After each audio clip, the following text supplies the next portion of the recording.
Jadi besar sekali harapan kami bahwa Hakim Mahkamah Konstitusi tidak hanya memberikan keadilan yang sifatnya prosedural, formal saja, keadilan angka-angka, tidak, tetapi juga memberikan keadilan substantif.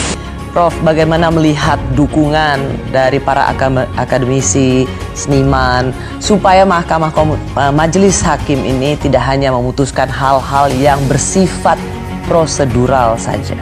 Ya, saya kira itu harus dijadikan catatan tersendiri ya. Jadi sekali lagi ya, terlepas dari soal solusi jangka pendek menang kalah di KPU dan di MK, ini belum pernah terjadi dalam sejarah begitu banyak elit marah.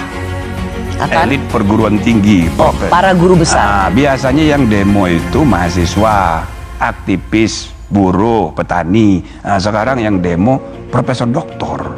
Gitu loh. Belum pernah terjadi. Jadi artinya ini ada masalah serius. Jadi dalam politik ini kita harus bagi dua. Satu, 5 yearly politics, itu di TPS, politik 5 tahunan, itu udah selesai.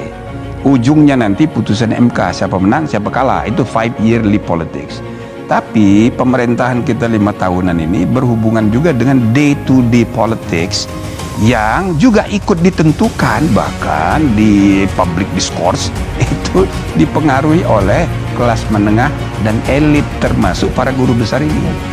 Jadi kalau ini tidak dikelola, cara berpikir para guru besar ini dengan tepat, atau tidak dikelola atau tidak ditanggapi dengan serius, direspon dengan sungguh-sungguh untuk perbaikan, wah ini repot kita pemerintahan 5 tahun ke depan. Anda melihat ini juga menjadi satu tantangan ya, kalau apa yang disuarakan oleh para guru besar ini tidak ditanggapi dengan baik, malah diremehkan dan mengatakan sebagai residu. Masalah hidup kita, bernegara kita ini bukan hanya masalah legalitas, tapi juga legitimasi. Legalitas sudah selesai, nanti dengan putusan MK, siapa menang, siapa kalah, itu legal. Ya selebihnya tidak legal. Tapi soal legitimasi itu lain lagi, itu pengakuan sosiologis. Jadi kalau elit kelas menengah itu tidak mengakui, ya kan tidak legitimate meskipun legal. Legalitas yang baik itu legal dan sekaligus legitimate. Begitu. Dan punya landasan moral. That's it. Jadi ini yang disuarakan oleh para guru besar sesungguhnya. Ini soal yang kedua ini yang disuarakan soal isunya.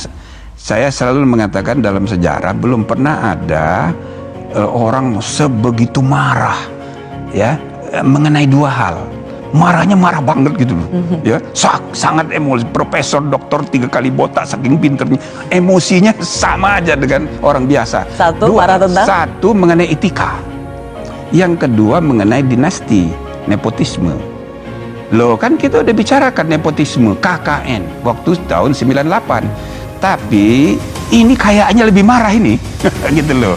Jadi soal isu politik dinasti politik ini membuat semua orang marah. Yang kedua soal etika, ya kan? Coba setelah Gibran ditetapkan, semua orang ikut marah. Semua orang lucu ini, yang menetapkan Prabowo dan koalisi, tapi yang dimarahin banyak orang, hampir semua orang marah kepada Jokowi dan keluarganya, gitu kan? Karena ini cara berpikirnya ini menyalahkan soal dinasti ini. Jadi menurut saya ini momentum untuk kita pakai memperbaiki agenda pelembagaan politik ke depan supaya lebih modern, dan Prof, jangan feodal lagi gitu loh. Harus momentumnya dipakai untuk memperbaiki supaya indeks kualitas demokrasi kita meningkat dari 54, kuantitasnya nomor 3, kualitasnya nomor 54. Ini harus berubah, harus semakin baik.